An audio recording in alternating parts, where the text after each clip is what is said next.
everybody, and welcome back to This Week in Crypto Philanthropy. Today we have episode 12, and I am Pietro Moran, Director of Crypto at The Giving Block, joined with my co-host Nick Mikhalevsky, Senior Sales Manager at The Giving Block. This week it's going to be a little bit of a differentiated episode for you. Instead of running through the traditional updates that we typically do, we actually have a guest for you here today because this past week crypto has had a couple of tumbles in terms of price, and we're trying to figure out and explain what's going on in the market. So no better than to ask the experts. This week, we've brought on Quinn Thompson, founder and CIO of Lekker Capital, which is a macro hedge fund.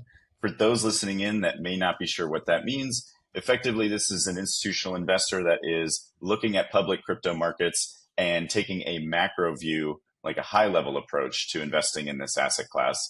Quinn, welcome to the show. Thanks for joining us. Yeah, it's great to be here. Thanks for having me, Pietro and Nick. Absolutely. Super happy to have you here. Just to set the stage, right? The show is typically for nonprofit industry professionals trying to understand crypto. So this might be a little differentiated than what you're used to, but we typically do a recap around what's going on in the crypto markets. And so with that being said, would love to get a sense of how you look at the market in light of a couple recent events. Folks who might be looking at crypto this week who aren't checking it every day might be like, why is it under 60K? Last week we had Bank of Japan. We had some geopolitical things that were causing some unrest in the markets. Would love to get your take and maybe take our audience inside the thought process of somebody who's doing this, at a professional level, at an institutional level, and just gauge your thoughts on what you see today. Yeah, sure. So I think maybe taking a step back about a month, We've had going into July, we had pretty strong markets across the board. Stocks were moving higher into the middle of the month.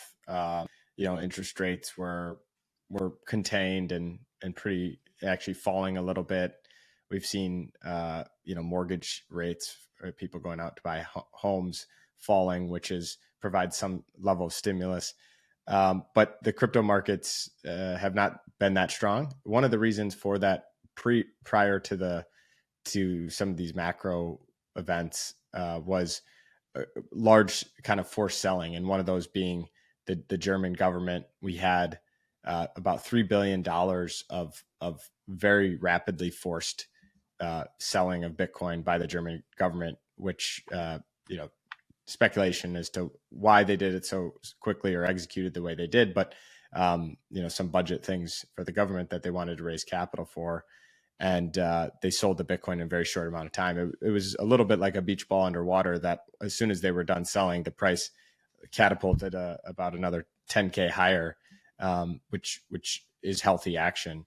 On top of that, you had about 10-year-old distributions from Mt. Gox and a few other bankruptcy entities. So for those who aren't familiar, this is dating back to very, very early Bitcoin days, years and years ago, where we had a large exchange bankruptcy and the estate was sitting on over $10 billion of Bitcoin, and so that was finally, after many years, getting distributed to its creditors. So a couple idiosyncratic things in the crypto markets that weren't visible in traditional risk asset markets, and then obviously we had the most recent turbulence, which I would say was a little bit of the opposite effect.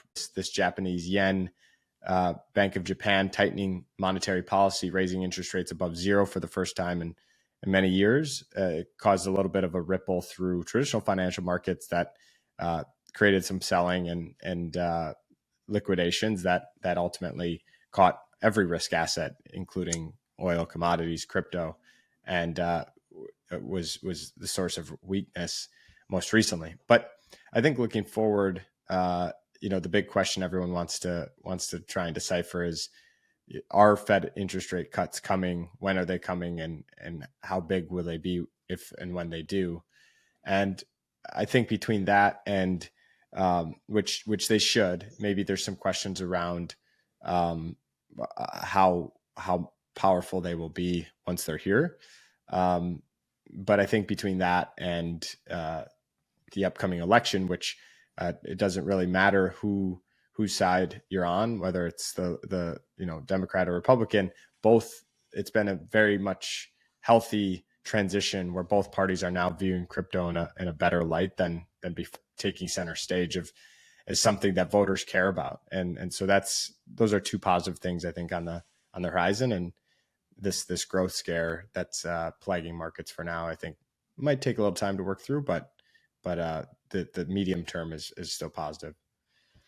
Yeah. And Quinn, I guess, what's your sentiment on, kind of higher level markets in general? I mean, 2024, we've said, has been like a totally different vibe, right? With the introduction of the ETFs and more institutional players being able to sort of enter this market in a little bit more of a regulated way, better improvement on the regulatory side. And then we're in an election year, like you said, that has a whole nother set of interesting dynamics. So I guess like over the long term, like, what's the sentiment out there from the institutional side? Yeah, the ETF launches and reception has been, I think it's surpassed everybody's great expectations, quite frankly. I mean, the ETH ETF now is still under a month old, and we're starting to see positive inflows there, and the Bitcoin ETF now is almost 8 months old, and launched in January, and it's the most successful ETF launch in the history of any asset ever. So that's pretty remarkable for when you're comparing Bitcoin as a $1 trillion asset. You have the global stock market and global fixed income markets in the tens and hundreds of trillions, and this kind of small, fairly not Main Street asset quite yet has made such a big splash, and not only has that gotten institutional investors interested and paying attention, but it's also gotten all the institutional money managers and banks and kind of Wall Street looking at it and wanting to participate, right? Because it's becoming a big source of fee generation and revenue. Clients are now starting to push the firms that they use that don't support it to start supporting it, because they want, just at a minimum, they want access, right? Even if their mind's not made up about if they're going to invest 10% or 0% or 5%, but it's that freedom to be able to access, whatever financial products you want or deem necessary at the time. So the ETFs have been huge. I think they continue to be a very big driver over the coming years for the maturation of the asset class, because, similar to equities, you have a structural buyer in 401ks, and, as people earn income and save, they tend to invest in a more recurring fashion. Crypto hasn't really had that. The ETFs allow that, as, my 401k contributions don't go to my Coinbase account. They go into a brokerage where I can purchase the ETF. So I think it's, it's been very well received, and going forward, like I said earlier, the monetary policy broadly in the US, but also around the world, has been pretty restrictive. And for the last 2 years, since inflation became problematic, and it's started to work through with what policymakers always talk about as a long leg. And, inflation has come down dramatically. I think the risks are no longer skewed to inflation, and it's more of growth. And at the end of the day, with an election particularly on the horizon, but just in general, governments and policymakers don't want to see, growth problems and recessions and economic issues. And I personally don't think they will materialize in a big way, but it is starting to cause ripples in the markets a little bit, and preventative policy to react to it will mean adding liquidity and sorts of stimulus and relaxing monetary policy. So that all bodes pretty well for both crypto and stocks and other risk assets in general. 100%. I wanted to shift gears really quickly too, because just keeping in mind our audience who maybe doesn't know what crypto hedge fund contributors or clientele looks like. And it really, I think, emphasizes the point that you make of, crypto isn't quite mainstream yet, right? We do have a lot of these access points now. We have some of the infrastructure. It does feel like the first or second inning of that, right? Where it's not completely distributed to everybody's kind of mind share at this point. But if you could give us a quick sense about, like, without disclosing any, personal information, but like, what are the types of folks that are participating in your fund, for example? Like Lekker is, obviously open to to institutions, but to other individuals, folks that maybe aren't just like crypto natives like myself, who've been in the industry for a long time. Maybe it's a mix. So would love to understand that for the folks who are thinking like, who's participating in this, like, to maybe, put a face or like humanize the people that are actually playing the game. Because I think a lot of folks think it's just like the same ball of capital recycling itself and crypto natives who've been around for 10 years. I get the sense that that's not true, but would love to hear from you. Yeah, it's interesting how the landscape of players has shifted quite a bit from even 2 or 3 years ago, when it was more just kind of the crypto native early people participating. And now it seems like every other event now is sponsored by a kind of household traditional finance name. You have BlackRock getting involved. You have now Goldman Sachs getting involved, and Franklin Templeton, and all these traditional asset managers who are now, they've always looked at it and I think probably had smart teams around it, but very sort of fringe and experimental versus investing in it and making it a real business line. So for us at Lekker, I'd say it's a lot of high net worth angel, individuals, as well as a few family offices who are invested, a couple fund of funds, and then you have some institutional allocators. For the most part, largely crypto investors are comprised of less of the kind of pension, insurance, sovereign wealth type big money that is behind equity markets and infrastructure markets and commodity markets. But that's just simply a function of its life horizon. It's crypto's been around for 10, 15 years in earnest, and it's still developing, maturing as an asset class, still quite small.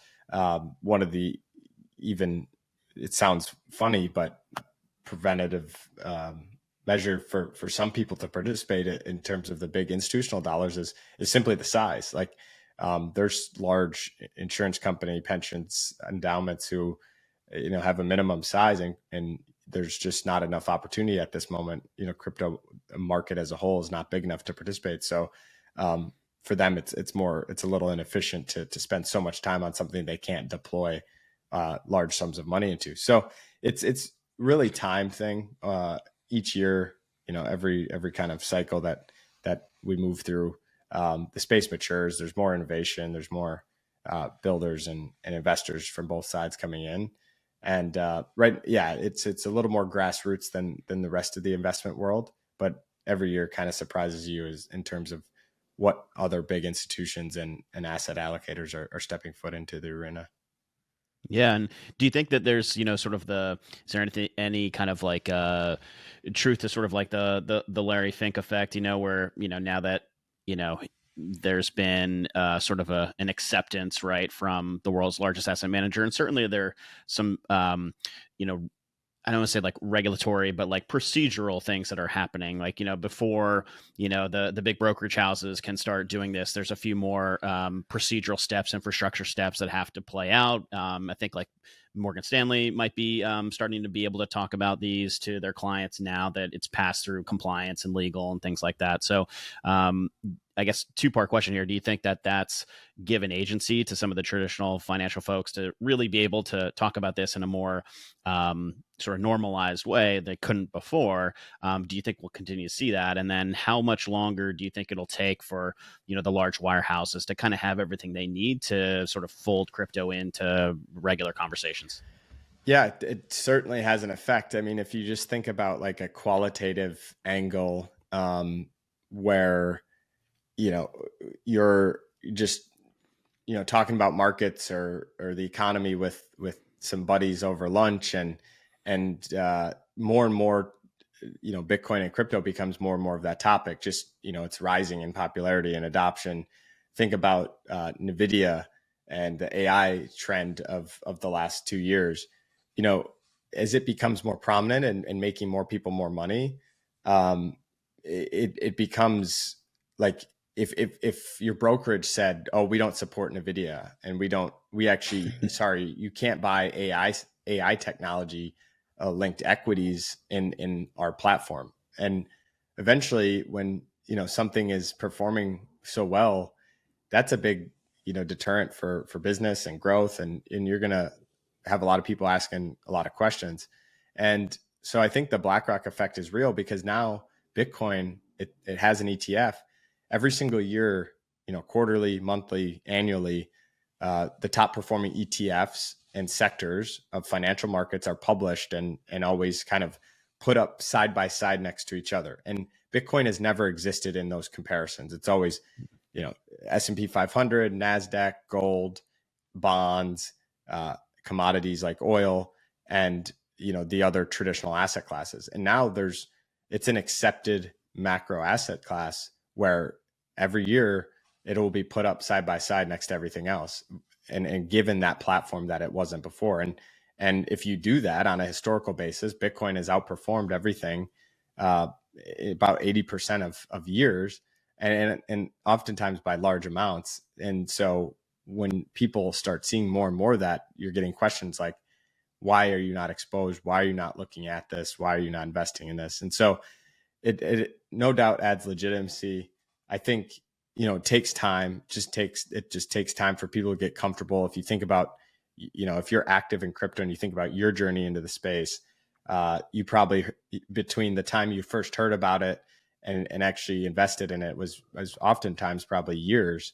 And so, it's that same process for institutions, and maybe longer, because they have these committees, they have, for better or worse, stuck in their ways in some regards. And so it might take longer. But the thing I would say about the ETFs is, I think it's more than just, Larry Fink got educated and smart and decided that BlackRock wants to now pursue this market.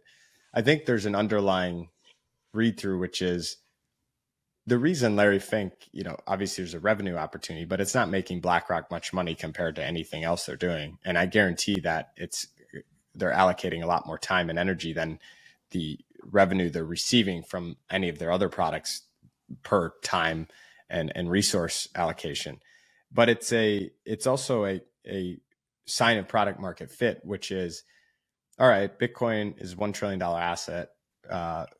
Gold, it's what it's often compared to as digital gold. Gold is a $15 trillion asset. And it's a recognition that there's probably value here, and that this asset competes with gold on many of its store of value, safe haven, monetary debasement hedge properties, but is only trading at 1/15 of its market capitalization. And so I think, Larry Fink himself, he's the CEO of the largest asset manager in the world. He's never going to say like, oh my gosh, it's a screaming fundamental buy, and for XYZ, that's not his job to direct people's investments. They're the platform to allow you to invest. But I think implicitly, what he and many of the other, traditional investors and looking at the space are saying is like, that makes a lot of sense from just a, fundamental basis, when you compare the two assets, and there's real product market fit here, and an investment case to be made. And so we're going to offer it to our clients because we believe that's a viable investment. Yeah. I mean, I was listening to one of the chats at the Nashville Bitcoin conference a couple weeks ago, and someone described, Bitcoin winning as like, most of the battle is just showing up, right? So if you're showing up in those comparisons, if you're showing up on these platforms, and then you're in these, juxtapositions of performance, that's really most of what it takes to get people's minds stimulated to get excited and interested about this asset class, which is super exciting. It's part of the message that we try to convey to our like kind of niche audience here. We're super appreciative of your insights. I know market's about to open here on Thursday morning, but Quinn, super happy to have you. Curious if you have any kind of closing or parting thoughts for anybody who's listening in and maybe just getting exposure to you for the first time, or is also maybe hearing your type of kind of analytical framework, because they're, used to listen to a couple nonprofit guys talking, would love to hear if you have any words of wisdom before we let you go here. Yeah, no, I just, I'm active on Twitter and posting my views, and the fund has, we'll have a website soon and things. So you can follow along if interested in hearing more. I do a podcast weekly where we talk about macro and crypto markets. But no, I think broadly speaking, when you take a big step back, it's like, what is the trend here? When mobile phones were created and the internet was created, and the trend in these digital movements and transformations of technology very, very, very rarely reverse. They might change, they might take different shapes, and they might look like new innovations that come out and maybe disrupt previous ones. But at a step back, it's usually a pretty one-way trend at a high level. And so I think, despite the extreme volatility of the industry and asset class because of its nascence and unknowns of what it can be in the future, it is I think it's here to stay. And as an investment perspective, most times things come down to your allocation size and sizing it right, so you're not getting too stopped out by all the volatility. But yeah, I think it's just, the election is probably going to be a turning point again for the asset class in the same way the ETF launch was, in the sense that it's now becoming globally accepted. It's now becoming very important to voters. Huge amounts of the population in the world now own it and are going to care more about it. So I expect the trend to continue in its adoption and regulatory approvals and things like the ETFs. So overall, very, very positive. And yeah, it's good. You guys have always been an early adopter and facilitating a lot of the access and rails to the space. So commend you for that. We certainly appreciate it. Quinn Thompson, founder and CIO at Lekker Capital. Please give him a shout on Twitter. Go check out his work. Always insightful chatting with you. Obviously, super excited to have you on the podcast, and we appreciate your perspective. You heard it here, folks, from the experts, the practitioners. We're not necessarily late to the game here. There's still a lot of potential for this asset class, and we're just getting started. 2024 is a year of hallmarks for the industry. Nick, what do you got for us to take us home? Yeah, no, really interesting, Quinn. Thanks so much for joining. This kind of confirms a lot of what the nonprofits are starting to see with their conversation with maybe those major givers, high net worth, folks that are starting to get more of an allocation. This isn't going anywhere. 2024 is certainly a huge turnaround for the industry. We're super excited to see how things play out in 2025. So all good things. The nonprofit community has continued to stay focused on crypto, and it's been the year of the asset donation. So we'll continue to see this play out throughout the next couple cycles. Thanks for tuning in, everybody. It's been episode 12 of This Week in Crypto Philanthropy. We'll catch you next week.